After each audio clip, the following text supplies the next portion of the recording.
அப்போ அரசாங்கம் என்ன செய்து கொண்டிருக்கிறது? அதற்கான அமைச்சர் என்ன செய்தார் தெரியவில்லை. இதனால காவல்துறைக்கு சீர்திருத்தம் தேவை இருக்கிறது. அந்த சீர்திருத்தத்தை ஏற்படுத்தி காவல்துறை நேர்மையாகவும் உண்மையாகவும் உண்மையான நண்பன் என்கின்ற வகையில காவல்துறை இயக்கப்பட வேண்டும். அதற்கான செயல் வடிவத்தை கொடுப்பதற்கு நாங்கள் தயாராக இருக்கின்றோம். ஸோ காவல்துறையிலையும் உண்மையா நேர்மையா செய்பவர்களுக்கு பாகுபாடு இல்லாம அவர்களுக்கு பதவி உயர்வும் சன்மானமும் வழங்கக்கூடிய வகையில திருத்தங்களை செய்வதற்கு நாங்கள் தயாராக இருக்கின்றோம். சட்டம் ஒழுங்கு தான் சொல்லிட்டு இருக்கேன். பெண்கள் என்ன இன்னைக்கு தனியா அன்னைக்கு காந்தி கண்ட கனவு என்னைக்கு ஒரு பெண்மணி தனியாக தெருவிலே செல்கிறாளோ வீதியிலே செல்கிறாளோ அன்னைக்கு தான் இந்த நாடு சுதந்திரம் பெற்றது என்றார். ஆனா இன்னைக்கு நம்ம அதை அடைந்து விட்டோமா என்றால் இல்லை. 75 ஆண்டு காலம் ஆகியும் இன்னைக்கு நம்ம சுதந்திரம் பெறல. இன்னைக்கும் பிரச்சனைகளோட தான் ஓடிக்கிட்டு இருக்கோம். ஒரு தனியா ஒரு இரவுல ஒரு பெண்மணி போக முடியாது. என்னதான் ஐடி வந்திருந்தாலும் சரி, என்னதான் சரி, இதுக்கெல்லாம் காரணமான போதைன்னு ஒன்று இருக்கு. அதையே கட்டுப்படுத்த வேண்டும். அதே மாதிரி காவல்துறை தன்னுடைய பணிகளை ஒழுங்கா செய்ய வேண்டிய கடமை இருக்கிறது. ஆனால் செய்கிறார்கள் என்றால் இல்லை. ஒரு லாரி ரோட்ல நின்னா போதும், காவல்துறை அங்க நிக்கத்தை பார்க்கும். ஒரு ஹெல்மெட் போடாம தனி மனித ஒழுக்கத்துக்காக காவல்துறை விரட்டி பிடிக்கிறது தான் பார்க்கிறோம். ஆனா இந்த மாதிரி குற்றங்களுக்கு முனைப்பு காட்டுவதில்லை காவல்துறை. அதனால காவல்துறையை அதெல்லாம் முனைப்பு காட்ட செய்ய வேண்டிய வேலை நமக்கு இருக்கிறது. அரசு பணிகளுக்கு வருபவர்கள், அரசாங்கத்தை எடுத்துப்பவர்கள் அதை செய்ய வேண்டும். பொருளாதாரம், தொழில் வளம் மற்றும் விவசாயம், வேளாண்மை தொழில், சேவை துறைகளில் பொதுத்துறை மற்றும் கூட்டுறவு வளர்ச்சி முறை வளர்ச்சி செய்யப்படும். ஏன்னா கூட்டுறவு தொழிலில் நம்ம செய்யணும், அவங்க ஈடுபடணும். அப்போதான் அதனுடைய வளர்ச்சி ஏற்படும். இதற்கான முனைப்பு அரசாங்கத்தில் இல்லை. விவசாய பொருள்களுக்கு விலை நிர்ணயம் செய்யப்படவில்லை. அதனால தக்காளி 100 ரூபாய்க்கும் விற்கும், தக்காளி 10 பைசாக்கும் விற்கக்கூடிய கிலோ விற்கக்கூடிய சூழல்லாம் இருக்கிறது. இதை சரிவரப்படுத்த ஸ்டோரேஜ்கள் உருவாக்க வேண்டும். ஸ்டோரேஜ் பிளான்ஸ் உருவாக்கணும். அதுக்கெல்லாம் உருவாக்கி அதுக்கான செயல் திட்டங்கள் வேண்டி இருக்கிறது. 3.5 லட்சம் அரசு பணியிடங்கள் காலியா இருக்கிறது. இப்போ இந்த 3.5 லட்சம் பணியிடங்கள் காலியா இருக்கிறதுக்கு அரசு சமீபத்தில் டிஎன்பிசி நடத்த தேர்வை பத்தி பாத்தீங்க. தேர்வு நடத்துறேன்னு சொல்லி மறுபடியும் கேன்சல் பண்ணாங்க. ஏன் கேன்சல் பண்ணாங்க? நிர்வாகம் ஒழுங்கா நடக்கிறதா இருந்தாக்கா அதெல்லாம் ஆயிருக்காது. ஆனா அதெல்லாம் நடக்காம இருக்கிறது. ஸோ இதையெல்லாம் செய்ய வேண்டிய கடமை நமக்கு இருக்கு. அந்த பணியிடங்கள் சீரிய முறையில உடனடியாக நிரப்பப்படும். அப்புறம் தொழிலாளர்களுக்கான ஊதிய கட்டுப்பாடு மற்றும் கூட்டுறவு வேலை வாய்ப்பு முறை கொண்டு வரப்பட வேண்டும். இப்ப பாத்தீங்கன்னாக்கா இப்போ ஓலா இருக்கு, நீங்க போன் பண்ணா போதும் எங்களுக்கு ஆட்டோ வருது. இன்னைக்கு சென்னையில இருக்கவங்களுக்கு தெரியும், ஊபர்ல இருக்குது. நீங்க ஆட்டோ தேடுறது அளவுக்கு இல்லை. ஆனா அதுலயும் பாத்தீங்கன்னா இந்த ஓலாவும் ஊபருக்கு கட்டண நிர்ணயம் செய்யப்படவில்லை, சட்டங்கள் உருவாக்கப்படவில்லை.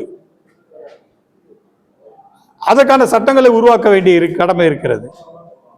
அதே போன்று ஒரு பிளம்பர் தேவை, ஒரு எலக்ட்ரிஷியன் தேவை, ஒரு தச்சு வேலை செய்பவர் தேவைனாக்கா நீங்க எங்க போய் தேடிக்கிட்டு இருக்கீங்க? உங்க பக்கத்துல எங்கன்னா இருக்காரான்னு தேடிக்கிட்டு இருக்கீங்க, இன்னைக்கு கிடைக்கல. ஆனா இதுக்கான கூட்டுறவு முறையில ஓலா மாதிரி ஒவ்வொரு மண்டலத்திலையும் ஒரு ஆப் கிரியேட் பண்ணி அதன் வழியாக தொழிலாளர்களுக்கு தொழில் வாய்ப்புகளை ஏற்படுத்தி கொடுக்கப்படும். அதே மாதிரி மக்களுக்கு சேவை அமைத்து கொடுக்கப்படும். அப்புறம் தொழிலாளர் நல வாரியங்கள் உருவாக்கப்படும். எல்லா தொழில்களுக்கும் நல வாரியங்கள் உருவாக்கப்படும். இன்னைக்கு நல வாரியங்கள் முன்னாள் முதலமைச்சர் கருணாநிதி அவர்கள் தொடங்கியது. ஆனா இன்னைக்கு பாத்தீங்கன்னா அந்த ஸ்மார்ட் கார்டுன்னு கொடுத்துட்டு இருக்காங்க. அந்த ஸ்மார்ட் கார்டுல முதல்வர் படத்தை போட்டு தான் கொடுத்துட்டு இருக்காங்க. முதல்வர் இது இப்ப தேர்தல் வருது, அடுத்தது அவர் வருவாரா வரமாட்டாரான்னு தெரியாது. ஆனா ஸ்மார்ட் கார்டுல அவர் படத்தை போட்டு கொடுத்துட்டு இருக்கு. இது அயோக்கியத்தனம். எவ்வளவோ தலைவர்கள் இருக்காங்க. ஏன் தொழிலாளர்கள் அந்த சின்னத்தோட தான் இருந்தது இதுக்கு முன்னாடி இந்த ஸ்மார்ட் கார்டு. இன்னைக்கு தொழிலாளர்களுக்கு முதல்வர் படத்தை கொடுப்பது என்ன நியாயம்? அதுவும் தேர்தல் வரும் காலத்துல இப்ப ஸ்மார்ட் கார்டு கொடுக்கப்பட மாட்டாது. ஸோ இந்த தொழிலாளர்களுக்கெல்லாம் நம்ம உத்தரவாதம் கொடுக்க வேண்டிய கடமை இருக்கு. அவர்களுக்கான வளர்ச்சிக்கான உத்தரவாதம் கொடுக்கணும். அதுக்கான தொழில் நல வாரியங்களை எல்லா தொழிலாளர்களுக்கும் இன்க்ளூடிங் ரிப்போர்ட்டர்ஸ், இவர்களுக்கும் ஒரு தொழில்துறையை சார்ந்தவர்கள் தான், இவர்களுக்கும் உத்தரவாதம் கொடுக்கப்படும். இவர்களுக்காகவும் ஒரு நல வாரியம் உருவாக்கப்பட வேண்டும். சும்மா வீடு மனை கொடுக்குறேன்னு சொல்லி 4 பேர் கொடுத்துட்டு என் கட்சிக்கு ஆதரவு கொடுக்குறவங்களுக்கு, எங்களுக்காக விளம்பரம் பண்றவங்களுக்கு, எங்களுக்கு செய்திகளை மட்டும் போடுபவர்களுக்கு அல்ல, அனைத்து தொழிலாளர்களுக்கும் அந்தந்த தொழில் வாரியத்துக்கு ஏற்ப தொழில் வாரியங்கள் உருவாக்கப்படும். இயற்கை விவசாயத்திற்கு நாம் முன்னுரிமை கொடுத்தாகணும். ஏன்னா இன்னைக்கு எல்லா வியாதிகளுக்கும் காரணம் உணவு தான். அந்த உணவை சரி செய்யாம நீங்க எதுவும் பண்ண முடியாது. இதற்கான இயற்கை விவசாயத்தை நாம் உருவாக்க வேண்டும். இதற்காக ரிசர்ச் இன்ஸ்டிடியூட்ஸை நம்ம தமிழ்நாட்டில் இன்னைக்கு இருக்கானாக்கா இல்லை. அக்ரிகல்ச்சர் டிபார்ட்மெண்ட் இருக்க வழியே ரிசர்ச் இன்ஸ்டிடியூட்ஸே கிடையாது. அங்கங்கே பார்க்கலாம். கோவை யூனிவர்சிட்டி இருக்கு, ஆனால் என்ன பண்றாங்க தெரியல. இதுக்கான ரிசர்ச் இன்ஸ்டிடியூட்ஸை நம்ம பிள்ளைகளை உபயோகப்படுத்துற அளவுக்கு நம்ம பிள்ளைகள் இன்னைக்கு வெளிநாடுகளில் போய் இங்க படித்து விட்டு வெளிநாடுகளுக்கு போய் அங்க ரிசர்ச் இன்ஸ்டிடியூட்ல வேலை செய்யறாங்க. அப்படி இல்லாம நம்ம தமிழகத்திலேயே அதை உருவாக்க வேண்டும்.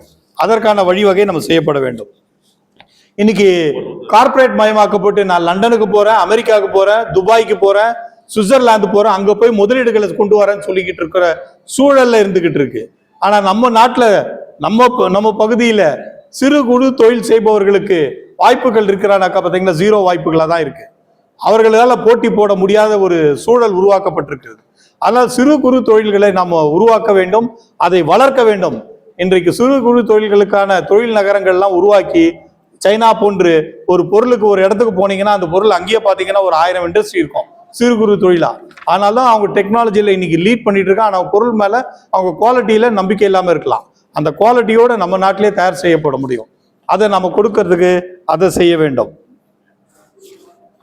பிளாஸ்டிக் பயன்பாடு உங்களுக்கு தெரியும். இன்னைக்கு எல்லாத்தையும் கொண்டு வரோம். இந்த சுற்றுச்சூழலை காப்பாற்ற வேண்டிய கடமை நமக்கு இருக்கு. மூலிகை பொருட்களை எல்லாம் நம்ம வளர்க்க வேண்டும். ஆற்று மணல் டாமின், இந்த மினரல் கொள்ளை வந்து ஒரு பெரும் கொள்ளை. இந்த மினரல் கொள்ளைய பாத்தீங்கன்னா தனியார் மயமாக்கப்பட்டிருக்கிறது. ஜெயலலிதா அம்மையார்கள் ஆரம்பத்துல டாமின் உருவாக்கி அந்த டாமின் தான் எல்லாத்தையுமே பண்ணிக்கிட்டு இருந்தாங்க. ஆனா அதுக்கப்புறமா பாத்தீங்கன்னா எல்லாத்தையுமே தனியார் மயமாக்கி நீ சம்பாதிச்சுக்கோ, நீ 100 ரூபாய் சம்பாதிச்சுக்கோ, எனக்கு 1000 ரூபாய் கொடுன்னு சொல்லக்கூடிய ஒரு சூழலை உருவாக்கி வச்சிருக்கு இன்னைக்கு நாடு. அப்படி இல்லாம அந்த கனிம வளங்களை பாகுபாடு செய்து அது எங்க எடுக்கணும் எங்க எடுக்கக்கூடாது எந்த அளவுல எடுக்கணும்னு ஒரு கட்டளைகளை நிர்ணயம் செய்து சட்டத்தை உருவாக்கி டாமின் போன்ற அரசு துறைகளே செயல்படுத்தப்பட வேண்டும். மது விலக்கு இன்னைக்கு வேண்டுமா வேண்டாமா என்ற ஒரு கேள்வியெல்லாம் நம்ம கேட்டுக்கிட்டு இருக்கக்கூடிய சூழல். அரசு நடத்துவது ஒரு கேவலமான ஒரு நிலை. டாஸ்மாக் நிச்சயமாக மூடப்பட வேண்டும். ஏன்னா அது சேல்ஸ் டார்கெட் வச்சு பண்றது வந்து எவ்வளவு கேவலம்னா அவ்வளவு கேவலம். ஒரு டார்கெட்டை வச்சுட்டு பண்ணக்கூடிய வியாபாரமா அது. அதை வந்து அரசாங்கம் தீபாவளிக்கு இவ்வளவு வித்துது அப்படின்னு போட்டு விளம்பரப்படுத்தி பண்றது அநியாயம். அதே போல போறீங்களா, இன்னைக்கு வந்து அரசியல் கட்சிகள் தங்களுடைய ஆட்சியின் கீழே இருக்கக்கூடிய டாஸ்மாக்ல தான் மிகப்பெரிய ஊழல் இருக்கிறது. நம்ம டேட்டா கேட்டோம், ஒரு ப்ரொடக்ஷன் ஆஃப் பாட்டிலுக்கு எவ்வளவு காஸ்ட் ஆகும்னுட்டு. வழக்கு நீதிமன்றத்தில் இருக்க கொடுக்க முடியாதுன்றாங்க. செல்லிங் பிரைஸ் அதுக்கு பாத்தீங்கன்னா மண்டல வாரியாக உங்களுக்கு பொருள், ஏன்னா நீங்க கேட்பீங்க இந்த ரகமான பாட்டில் வேணும்னுட்டு. அந்த வகை மது கிடையாது, இந்த வகை மது தான் இருக்குன்றான். அப்போ நீ எப்படி நிர்ணயம் பண்ற இந்த மது தான் விற்கணும் அது விற்க கூடாதுன்னாக்கா எங்க விதமான டேட்டாவுமே கிடையாது. ஸோ இப்படியான ஒரு ஊழல், பெரும் ஊழல் பெருச்சாலிகள் அங்க நடந்துகிட்டு இருக்கு. 10 ரூபாய் ஊழல் நீங்களே சொல்லிட்டு இருக்கீங்க, பல கட்சிகள் சொல்லிக்கிட்டு இருக்கு. இதற்கெல்லாம் காரணமான இந்த டாஸ்மாகை ஒழிக்கப்பட வேண்டும், அதை அழிக்கப்பட வேண்டும். மக்களை காப்பாற்ற வேண்டிய கடமை நமக்கு இருக்கு. அரசியல் சட்ட திருத்தங்கள், பொது தேர்தல்களில் விகிதாசிர தேர்தல்களை நடத்த வேண்டிய கட்டாயம் நமக்கு இருக்கு. இன்னைக்கு ஒரு ஓட்டு வாங்கிட்டா கூட ஜெயிச்சுட்டான். நம்ம யாருமே ஓட்டுக்கே போல. அந்த நிற்கக்கூடிய வேட்பாளர் அவருக்கு மட்டுமே அவர் ஒரு ஓட்டு போட்டாருன்னா அவர் ஜெயிச்ச மாதிரி ஆயிடுது. ஸோ இது வந்து மிகப்பெரிய ஊழல். அதுல பாத்தீங்கன்னாக்கா இன்னைக்கு கவுன்சிலரா அப்படியே வருவார், வளம் வந்து சைக்கிள்லயோ 2 வீலர்லயோ வளம் வருவார். அடுத்த கவுன்சிலர் ரைட்டர்னா பாக்குறோம் பெரிய பெரிய கார்கள்லயும் பெரிய பங்களாக்களோட வாழ்கின்ற பார்க்கணும். அப்ப யார் வீட்டு பணத்துல அதெல்லாம் நடக்கிறது? நம்ம பணம் தான், ஒவ்வொரு மக்களுடைய பணம் தான். இந்த மக்களுக்கான பகிர்ந்து சமநிலையை ஏற்படுத்தாம இப்படி ஒருத்தரா கொள்ளையடிப்பது தவறு. அதற்கான சீர்திருத்தங்கள் செய்யப்பட வேண்டும். அதனால அரசியல் சட்ட சீர்திருத்தங்கள் வேணும். ஒரு எம்எல்ஏக்கு சம்பளம் போக எல்லா மற்ற பெனிஃபிட்ஸ் எல்லாம் உண்டு. அந்த பெனிஃபிட்ஸ் எல்லாம் யாருக்கான தெரியுமா? யாருக்கும் தெரியாது. தொலைபேசிக்கு மாதத்திற்கு 6000 ரூபாய் கொடுத்து கொண்டிருக்கிறார்கள். இன்னும் 6000 ரூபாய். எதுக்கு 6000 ரூபாய்? ஒரு 500 ரூபாய்க்கு ரீசார்ஜ் போட்டாலே போதும் இன்னைக்கு. அதுக்கு மேலேயே அவர் செலவு பண்ணுவாரா? ஆனா 6000 ரூபாய் கொடுத்து கொண்டிருக்கிறது அரசு நம்ம வரி பணத்துல. இதெல்லாம் சீர்திருத்தம் செய்ய வேண்டிய கடமை இருக்கு, ஒழிக்கப்பட வேண்டும். எம்எல்ஏ ஆனாலும் சரி, யாரா இருந்தாலும் சரி, எப்படி ஒரு அரசாங்க வங்கியில போய் ஊதியம் செய்தால் எப்படி ஊதியம் வாங்கி அவர் தனக்கான வீடு, தனக்கான மனைவி, தனக்கான குடும்பம் என்று உருவாக்கி அதற்கான செலவுகளை செய்வாரோ, எம்எல்ஏவுக்கும் அது மாதிரி ஒரு சம்பளத்தோடு சரி, அதுலயே அவர் கார் வாங்கிக்கோ, சொந்த வேலை பார்க்கணும். அவரு பிள்ளைங்களை ஸ்கூலுக்கு கூட்டி போறது கூட அரசாங்க அதிகாரியும் சரி, இந்த எம்எல்ஏ செய்யறதுனால அரசாங்க அதிகாரியும் செய்யறாங்க. ஸ்கூலுக்கு அனுப்புறது கூட நம்ம எத்தனையோ போலீஸ் கமிஷனரை பார்க்குறோம். அவங்க எல்லாம் கார்ல தான் அவங்க பிள்ளைங்களை ஸ்கூலுக்கு அனுப்பிச்சிட்டு இருக்காங்க, அவங்க மனைவி மார்களை தான் வேலைக்கு அனுப்பிச்சிட்டு இருக்காங்க. இந்த தவறுகள் எல்லாம் தட்டி கேட்டு இதையெல்லாம் சரி செய்ய வேண்டிய கடமை நமக்கு இருக்கு. அரசு பணம் வீணடிக்கப்படுகிறது. இன்னைக்கு 9 லட்சம் ரூபாய் கடன் இருக்கு. இந்த கடனை அடைப்பதற்கு அரசாங்கம் இல்ல வர இந்த தேர்தலில் நிற்கக்கூடிய கட்சிகள் எதனா சொல்றாங்களா திட்டங்களை? நம்ம சொந்தமா ஒரு வீடு வாங்கினாக்கா பேங்க்ல போய் கடனை வாங்கி வீடை கட்டுறோம். ஆனா வீடை கட்டிட்ட பிறகு அந்த வீட்டை நம்ம எப்படி வீட்டினுடைய கடனை நம்ம அடைக்க முயற்சி பண்றோமா இல்லையா, அடைக்கிறோமா இல்லையா? இல்லைன்னா அந்த வீடே ஜப்தி ஆகுது, வீடே எடுத்துக்கிறான். அப்போ அரசாங்கத்துல வாங்கக்கூடிய கடன் ஒரு நாளைக்கு இப்படியே இவங்க வளர்ந்து கொண்டே போனாங்க. நம்ம பொருளாதார வரக்கூடிய வரியும் வட்டியை நம்ம பெருக்கிக்கிட்டே போனோம் மக்கள் இடத்துல. அதை வாங்கி எடுத்து போய் வட்டி அங்க கட்டிட்டு 1,68,000 கோடி மாதத்திற்கு நம்ம கட்டி கொண்டு இருக்கிறோம் வட்டி மட்டும். இது எங்க போய் நிக்க போது, எப்படி கட்ட போறோம்? இதற்கான திட்டங்கள் இருக்கான தெரியாது. இதற்கான திட்டங்களை அறிவித்த நம்முடைய எங்களுடைய நண்பரான டாக்டர் வள்ளுவன், பாமகவை சேர்ந்த விருதாச்சலம் பாமகவை சேர்ந்த முன்னாள் சேர்மன், விருதாச்சலம் முனிசிபாலிட்டியினுடைய சேர்மன், அவர் பல்வேறு வழக்குகளையும் திட்டங்களையும் அறிவிச்சிருக்கார். அரசாங்கம் கண்டுகொள்ளவில்லை. ஆடிட் அப்ஜெக்ஷன்ஸ் ஒன்று இருக்கு, எல்லாருக்கும் தெரிஞ்சிருக்கணும். ஆடிட்டிங் ஜெனரல் ஒன்று இருக்கு, இங்க அதுலயும் ஊழல் இருக்கு. அந்த ஊழலுக்கும் வழக்கு போட்டு பெரிய பிரச்சனையாச்சு. ஆனா அந்த டிபார்ட்மெண்ட் ஒவ்வொரு துறையும் ஆய்வறிக்கை செய்து அப்ஜெக்ஷன்ஸ் ரைஸ் பண்ணி இவ்வளவு நிலுவையில இருக்கு, பணம் வசூல் பண்ண வேண்டியது இருக்கு, பண்ணல செய்யலன்னு பல ஆண்டுகளாக தூங்கி கொண்டிருக்கிறது. இது வரைக்கும் வசூலே செய்யல.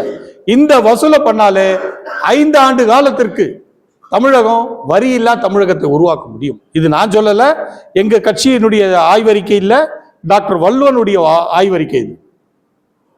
அவர் ஒவ்வொரு துறையிலையும் ஏன் மாநகராட்சி முனிசிபாலிட்டிஸ்ல அவ்வளோ வரி பாக்கிகள் இருக்கு, வசூல் செய்யாத வரி பாக்கிகள். ஏன்னா அதெல்லாம் அரசியல் தலைவர்கள் இருக்கிறதுனால. ஒரு சும்மா உங்களுக்கு உதாரணத்துக்கு சொல்லணும்னா, ஒரு பஸ் ஸ்டாண்ட் இருக்கு, பஸ் ஸ்டாண்டு கீழே கடைகளா இருக்கும். அதையெல்லாம் பாத்தீங்கன்னா அந்த ஊர்ல இருக்கக்கூடிய ஒரு கட்சிக்காரர் அரசியல்வாதி அதை ஏலத்துல எடுத்திருப்பார். அந்த இடத்துல எடுத்து மேல் வாடகைக்கு விட்டுருப்பார். ஆனா இவரு அரசாங்கத்துக்கு கட்ட வேண்டிய பணத்தை கட்டாமையே இருக்கிறார். அரசாங்கம் அதை ரிகவரி பண்றதுக்கு எந்த முயற்சியும் செய்யல. இதெல்லாம் வசூல் செய்தாக்கா நாட்டை சீர்திருத்தம் பண்ணலாம், நம்முடைய கடனை எல்லாம் அடைத்து விடலாம். அதை செய்வதற்கு இந்த அரசாங்கங்கள் தயாராக இல்லை, இந்த கட்சிகளும் தயாராக இல்லை. ஏன்னா அவர்கள் பணம் கொள்ளையடிப்பது தான் அவருடைய நோக்கமாக இருக்கு. இதற்கு மாற்றாக தேசிய மக்கள் சக்தி கட்சியினுடைய முகாந்திரம் கிடைத்ததென்றால் நிச்சயம் அந்த வரி ஏற்றத்தை நிறுத்துவோம். இந்த வரி ஏற்றம் இல்லாத ஒரு தமிழகத்தை உருவாக்கும். அதே மாதிரி அத்தியாவசியமான குடிநீர், அதுக்கும் வரி கட்டக்கூடும். இன்னைக்கு ஒரு நண்பர் ஒருத்தர் சொல்றாரு, நான் எங்க வீட்டுக்கு குடி தண்ணீரே கிடையாது, நான் ஏன் கட்டணும்னாரு. உடனே அந்த குடிநீர் வாரியம் சொல்லுது, நீ குடிநீருக்கு பணம் கட்டலன்னா உங்க காவாலைனை கூட கட் பண்ணுவேன். இது எப்படி இருக்கு பாருங்க. சோ இதை ஒழிச்சு குடிநீருக்கு வரி இல்லாத குடிநீருக்கு வரியே கிடையாது அப்படின்ற மாதிரி தமிழகத்தை உருவாக்குவதுதான் எங்களுடைய நோக்கம். இது அரசியல் உரிமைகளான நம்ம காவேரியை விட்டு கொடுக்க கூடாது, நம்முடைய முல்லை பெரியாரை விட்டு கொடுக்க கூடாது, போன்ற நீர்நிலைகளை நம்ம விட்டு கொடுக்க கூடாது. தடுப்பணைகள் கட்டிட்டோம் சொல்லிக்கிட்டு இருக்காரு நம்ம இப்ப இருக்கிற அமைச்சர், முடிந்து போன அமைச்சர் துரைமுருகன் அவர்கள் தான் பெருகி இருக்காங்க. அவர் அன்னைக்கு இந்த அரசியலுக்கு வரும்போது அவருடைய சொத்து கணக்கு என்ன, இன்னைக்கு அவருக்கும் அவர் பிள்ளைகளுக்கும் அவர் குடும்பத்தாருக்குடைய சொத்து கணக்கு என்ன? அவரே சொத்து கணக்கு தேர்தலில் 2019 பாராளுமன்ற தேர்தலில் ஊழல் செய்தார்கள்னு தேர்தலையே நிறுத்தி வைக்கக்கூடிய ஒரு நம்ம சூழலை பார்த்தோம். தேர்தலே வேலூர் மாவட்டத்தில் தேர்தலை நிறுத்தல. ஆனா தேர்தல் ஆணையமோ மறுபடியும் தேர்தல் வரும்போது மறு தேர்தல் 6 மாதத்துக்கு அப்புறம் மறு தேர்தல் அறிவிக்கும் போது அவரை வேட்புமனு தாக்கல் செய்தார், எடுத்துக்கிட்டாங்க. ஸோ இதெல்லாம் ஒரு அயோக்கியத்தனமான அரசியல் தான் இன்னைக்கு நடந்துகிட்டு இருக்கு. ஒரு கட்சி சின்னத்தை எடுத்துக்கிட்டு இன்னொரு கட்சியில நிக்கிறது. இதுக்கான வழக்குகள் நாங்கள் பல்வேறு வழக்குகளை தொடுத்திருக்கோம். இப்போ கூட ஒரு வழக்கு தொடுத்திருக்கேன். ஏன்னா மறுபடியும் இந்த தேர்தலையும் நான் இந்த சின்னத்துல நிப்பேன் சொல்லிக்கிட்டு இருக்காங்க. அது அரசியல் சட்டத்திற்கு புறம்பானது, எதிரானது. பேசாம நீங்க அந்த கட்சியிலேயே சேர்ந்து அந்த கட்சியிலேயே பணி செய்யலாம். எதற்கு இன்னொரு கட்சி? ஒருவேளை நீங்களும் கொள்ளையடிக்கின்ற ஒரு நோக்கத்துல அந்த கொள்ளையடித்த பணத்தை வரும் அரசுக்கு வரி கட்டாமல் காப்பாற்றிக் கொள்வதற்காக தான் செய்கின்றவர்களோ என்ற நோக்கத்தை தான் மக்களுக்கு வெளிப்படுத்துகிறது. இதையெல்லாம் சட்டத்துக்கு எதிரானது. மத்திய அரசும் பாத்தீங்கன்னா, நம்ம மத்திய அரசும் இங்க நம்ம தேர்தல் அறிக்கை மற்றும் சுற்றுலாத்துறை வளர்ச்சி போன்ற பல்வேறு துறைகளுடைய வளர்ச்சிகளை பத்தி ஒரு 50 பக்க அறிக்கைகளை நாங்கள் உங்ககிட்ட கொடுக்குறோம். நீங்கள் அதை படித்து தெரிஞ்சு கொள்ளுங்க. ஏன்னா ரொம்ப நீண்ட இதுவாக இருக்கு. பட்டுக்கோட்டையை சேர்ந்த மு வேதரத்தினம். அடுத்தது பார்த்தீங்கன்னா இன்னைக்கு இன்ஜினியரிங் காலேஜுக்கு ஒரு பேராசிரியராக இருந்து பயிற்று கொடுத்து கொண்டிருக்கும் திரு ஏ சிவகுமார் அவர்கள் இங்கே ஒரு தனியார் கல்லூரியில் பேராசிரியர், அவருடைய உதவியில். இதை பெற்றுக்கொள்வதற்கு முன்னாள் முதல்வரான பிரசிடென்சி மாநில கல்லூரியினுடைய முதல்வரான ஐயா அவர்கள் பெற்றுக்கொள்வார்கள். அதுக்கப்புறம் வேற யார்?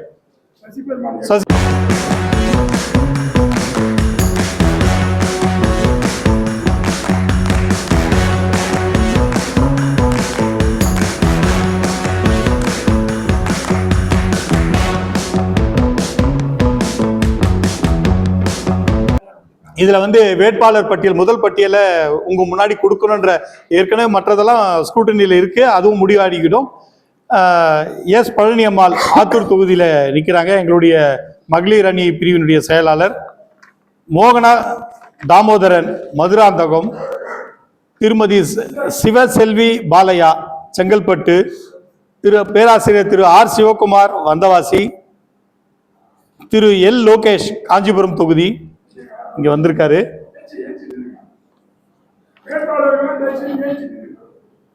திரு ராஜமாணிக்கம் இங்க வந்திருக்கிறாரு. அவர் சிவகங்கை மாவட்டம் விக்கிரவாண்டி இடைத்தேர்தலில் போட்டியிட்டு பானை சின்னம் கேட்டார் என்பதற்காக அவருடைய வேட்புமனுவை தள்ளுபடி செய்த தேர்தல் ஆணையம். ஏன்னா இதுதான் அயோக்கியத்தனம், அது உங்களுக்கு சொல்ல வேண்டிய கடமை, அதனால அவர் நிற்கிறாரு. நம்ம அழகேசன் அவர்கள் நிற்கிறாங்க ஜெயங்கொண்டம் தொகுதியில. இங்க வந்திருக்கிறவங்கள தனசேகரன் 1000 விளக்கு தொகுதி, சென்ற தேர்தலில் தி நகர்ல நின்னாரு. இந்த முறை நான் தி நகர் தொகுதியில நிற்கிறேன். எங்களுடைய பொதுச் செயலாளர் சேர்மா செல்வராஜ் பல்லாவரத்தில் நிற்கிறாரு. பிறகு மற்றவர்கள் அருண் ஐயனார் வழக்கறிஞர், திரு சிவஞான சம்பந்தம் சைதாப்பேட்டில் நிற்கிறார். இங்க இருக்கவங்கள மற்றது இல்லாதவங்க பேரும் இருக்கு. வழக்கறிஞர் அருண் ஐயனார் மதுரை கிழக்கு. சுரேஷ் பாபு வரல அண்ணாநகர் தொகுதி. ஜி ராஜேந்திரன் குறிஞ்சிப்பாடி. மாரிமுத்து பேராவூரணி. அருள்தாஸ் திட்டக்குடி. முத்தையன் நாகப்பட்டினம். கருணாநிதி குன்னம் தொகுதி. அரவிந்த் மாதவரம். அசோக் பிரியதர்ஷன் பொன்னேரி தொகுதி. அவர் ஏற்கனவே எம்பி தொகுதிக்கு நின்று இருக்காரு. ஸோ இந்த வேட்பாளர் பட்டியலுடன் இந்த சட்டமன்ற தேர்தலை எதிர்கொள்வதற்கு இந்த முதற்கட்ட தேர்தல் வேட்பாளர் பட்டியல் அறிவிப்புடன் இன்று துவக்குகின்றோம். இன்னும் 2 நாட்களில் மீதி பட்டியல்களும் தயாராகிவிடும். இதற்கு இப்போ பார்த்தீங்கன்னாலே 5 வழக்கறிஞர்கள் இருக்காங்க. ஸோ இது இப்போ வழக்கறிஞர் படித்து கொண்டிருப்பவரும் இருக்கிறார்கள். 2ஆம் ஆண்டு படித்துக்கொண்டு முடிக்கக்கூடிய சூழலில் இருக்கிறார். ஸோ பேராசிரியர்கள் இருக்கிறாங்க.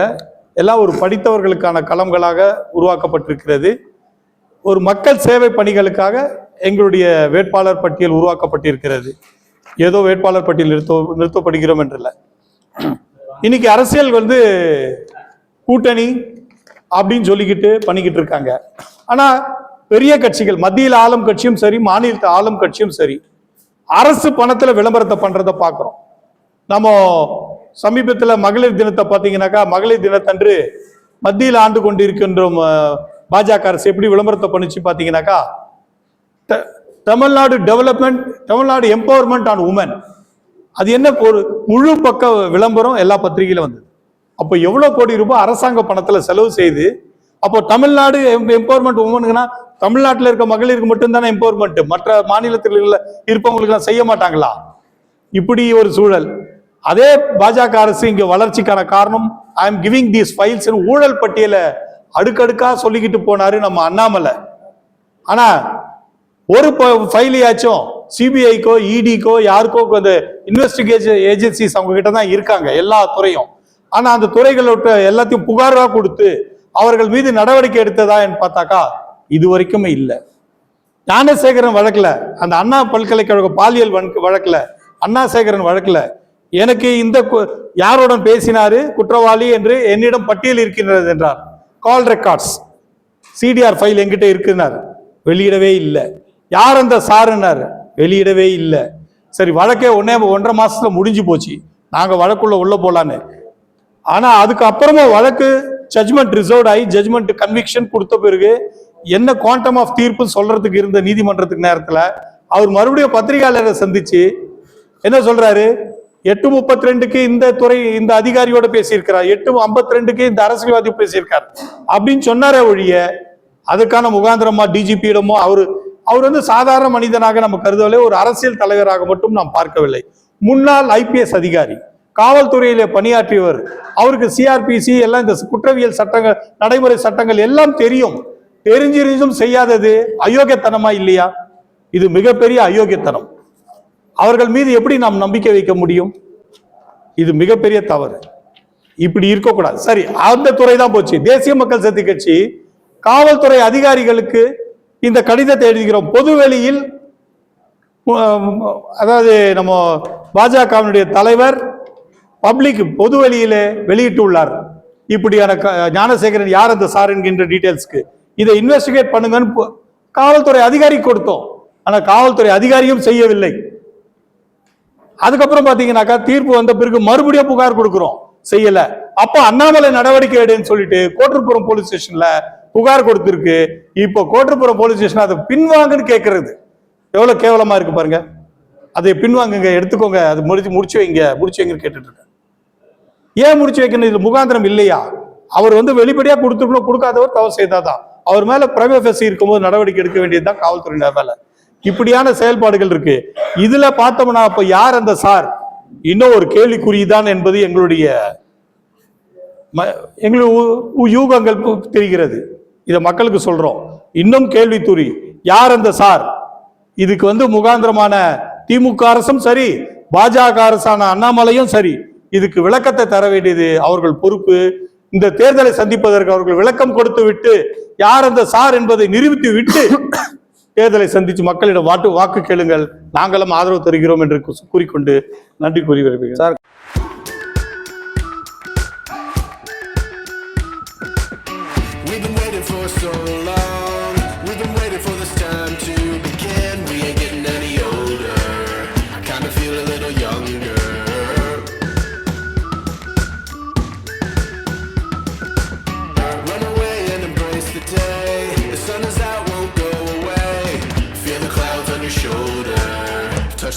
கடந்த முறை சேப்பாக்கம் தொகுதியில் போட்டிட்டீங்க, இப்ப டி நகர் போயிட்டீங்க.